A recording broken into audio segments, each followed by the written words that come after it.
ভগবান শ্রীকৃষ্ণকে হিন্দু ধর্মের প্রধান দেবতা বলে মনে করা হয়। তিনি বিষ্ণুর অষ্টম অবতার এবং নিজের উচ্চ কর্মের জন্য সর্বোচ্চ দেবতা হিসাবেও পূজিত হন। তিনি সুরক্ষা, করুণা, কোমলতা এবং প্রেমের দেবতা। আজকের পর্বে ভগবান শ্রীকৃষ্ণের কিছু কালজয়ী বাণীর কথা শোনাব, যা তিনি মহাভারতের যুদ্ধের প্রাক্কালে ৪৫ মিনিট সময় নিয়ে অর্জুনকে তার বিভিন্ন প্রশ্নের উত্তরে শুনিয়েছিলেন। তিনি অর্জুনকে উপলক্ষ করে সমগ্র বিশ্ববাসীকে এই উপদেশ বাণী শুনিয়েছিলেন। তার এই বাণীর মাধ্যমে তিনি জানিয়েছেন যে কোনো পরিস্থিতিতে জীবন যাপনের এক নতুন কৌশল। আশা করি ভিডিওটি শেষ পর্যন্ত শুনবেন। ভালো লাগলে একটা লাইক দিয়ে চ্যানেলটিকে সাবস্ক্রাইব করে পাশে থাকবেন।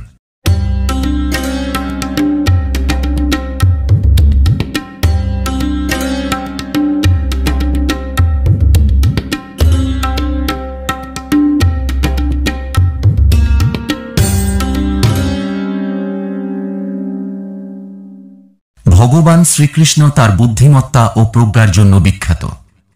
ভগবান শ্রীকৃষ্ণ অর্জুন ও পাণ্ডবদের ধর্মের পথ দেখিয়েছেন। ভগবান শ্রীকৃষ্ণ পথভ্রষ্ট অর্জুনকে শেখানোর জন্য যে কথাগুলি বলেছিলেন সেগুলো খুবই মূল্যবান ও প্রাসঙ্গিক। আপনি বিভ্রান্তিকর অবস্থা বা দুঃখজনক মেজাজে থাকলেও ভগবান কৃষ্ণের উক্তিগুলি সর্বদা আপনার কাজে লাগবে। যে কোনো পরিস্থিতির মোকাবেলা করতে ও মনোবল বৃদ্ধিতে সহায়তা করবে আপনাকে। আমি সৃষ্টি, আমি পালনকর্তা, আমি এই সৃষ্টির সংহারক।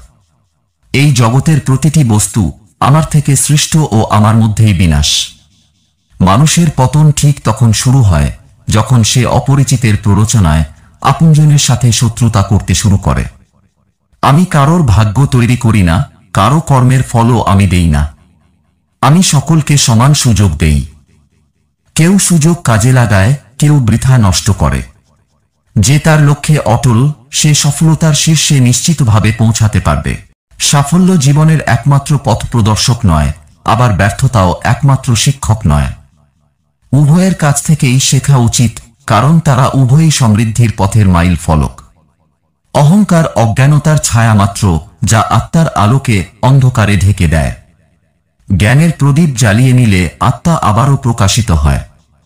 জীবন যখন কঠিন সময়ের মধ্যে দিয়ে চলে, তখন নিজের প্রকৃত অবস্থা ও অবস্থান স্পষ্ট হয়। আর জানা যায় ওই কঠিন সময়ে পাশে ঠিক কে আছে। মানুষের জীবন নির্ভর করে শুধুমাত্র তার কর্মের উপর।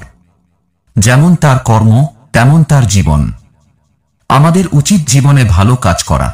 একটি আয়না যেমন সরাসরি বস্তুকে প্রতিফলিত করে, তেমনি আমাদের কাজ আমাদের আন্তরিক জ্ঞানকে সরাসরি প্রতিফলিত করে। পৃথিবী বদলে দেবার দায়ভার তোমার নেই, বরং নিজেকে বদলানোর চেষ্টা করো। দেখবে চারপাশের পৃথিবী একসময় নিজেই বদলে গেছে। সৌভাগ্যের অধিকারী লোকেরা সামান্য খারাপ কিছু হলে ঈশ্বরকে দোষারোপ করে। অন্যদিকে দুর্ভাগ্যশালী লোকেরা সামান্য ভালো কিছু হলেও ঈশ্বরকে ধন্যবাদ দেয়। কর্মফল কখনো পিছু ছাড়ে না। কর্মফল একজন ব্যক্তিকে এমনভাবে খুঁজে নেয় যেভাবে একটি বাছুর শত শত গরুর মাঝে তার মাকে খুঁজে পায়। পৃথিবীর হাজারো মানুষের মধ্যে তুমি সবার থেকে আলাদা, কারণ পরমাত্মা তোমাকে সবার থেকে আলাদাভাবে গড়েছেন। তাই অন্যের মতো হয়ে নিজের ব্যক্তিসত্তা ও পরমাত্মাকে অপমান করো না। বিশ্বাস তোমার ঈশ্বর। তুমি যদি বিশ্বাস করো যে ঈশ্বর আছেন, তাহলে তুমি তাকে সর্বত্র অনুভব করবে। আর যদি তোমার বিশ্বাস না থাকে, তাহলে ঈশ্বর তোমার সামনে দাঁড়িয়ে থাকলেও তুমি তাকে চিনতে পারবে না। আত্মার জন্ম নেই, মৃত্যুও নেই। আত্মাকে না পোড়ানো যায়, না জলে ভেজানো যায়। আত্মা অমর ও অবিনশ্বর। বৈষয়িক জগৎ মানুষের কাছে প্রথমে আনন্দ ও সন্তুষ্টি যেমন নিয়ে আসে, ঠিক তেমনি সময়ের সাথে বহু দুঃখ কষ্ট বয়ে নিয়ে আসে। কারণ বৈষয়িক সম্পত্তি পাওয়ার চেয়ে তা হারিয়ে ফেলার ভয় ও উদ্বেগ মানুষের মধ্যে বহুগুণ বেশি। জড় বস্তুগত সুখ সর্বদা ক্ষণস্থায়ী। কেবল ঈশ্বরের প্রতি আত্মসমর্পণ এবং ভক্তিই হল অনন্ত সুখের একমাত্র পথ। মানুষের মনের উপর পূর্ণ নিয়ন্ত্রণ থাকলে সেই স্থিতিতে মনকে বলা হয় পরম বন্ধু। ঠিক এইভাবে মনের উপর যদি নিয়ন্ত্রণ না থাকে, তবে সেই স্থিতিতে মন হয়ে ওঠে পরম শত্রু। সততার সাথে কর্ম করতে চাইলে জীবনে বহু বাধার সম্মুখীন হতে হবে। ধৈর্য থাকলে অবশেষে গর্বের সাথে জয় তোমারই হবে। নিজের সাথে সর্বদা অপরের তুলনাই হল মানুষের দুঃখের প্রধান কারণ। অন্যের তুলনায় কি কি নেই খোঁজা বন্ধ করে কি কি আছে তার তুলনা করুন। নিঃস্বার্থ সেবার মাধ্যমে আপনি সর্বদা ফলপ্রসূ হবেন এবং আপনার সমস্ত আকাঙ্ক্ষা পূর্ণতা পাবে। একজন জ্ঞানী ব্যক্তি সর্বদা নিজের শত্রুকে ঘৃণার বদলে ভালোবাসা ফিরিয়ে দেন, কারণ তিনি জানেন ঘৃণা দিয়ে ঘৃণাকে কখনো জয় করা যায় না। ইন্দ্রিয় থেকে আমরা যে আনন্দ পাই তা প্রথমে অমৃতের মতো মনে হলেও শেষ পর্যন্ত তা বিষের মতো ক্ষতিকারক হয়ে ওঠে, যা কেবল মানুষের জীবনকে পাপে পরিপূর্ণ করে। তোমার কর্ম যদি সঠিক হয়, তোমার ধর্ম যদি সেবা হয় এবং তোমার আচরণ যদি সৎ হয়, পৃথিবীর সমস্ত মানুষ তোমার বিপক্ষে হলেও জানবে ঈশ্বর তোমার পক্ষে আছেন। সমস্যা মানে জীবনে থেমে যাওয়া নয়, সমস্যার অর্থ হল নতুন কিছু শিখে সমাধানের পথ খুঁজে বার করে সামনে এগিয়ে চলা। যে ব্যক্তি তার সমস্ত জীবন আমার চরণে উৎসর্গ করেন, তিনি কেবল সমস্ত কর্মবন্ধন থেকে মুক্ত হতে পারেন। ক্রোধ বুদ্ধিকে গ্রাস করে, লোভ সততাকে গ্রাস করে, চিন্তা আয়ুকে গ্রাস করে, অহংকার মনুষ্যত্বকে গ্রাস করে। তাই এগুলি থেকে যতই দূরে থাকা যায় ততই মঙ্গল। তোমরা জীবন নিয়ে যতই পরিকল্পনা করো না কেন, সবশেষে সেটাই হবে যেটা আমি চাইব, আর সেটাই হবে মহা কল্যাণকর। সময়, কথা ও সুযোগ কখনো ফিরে আসে না।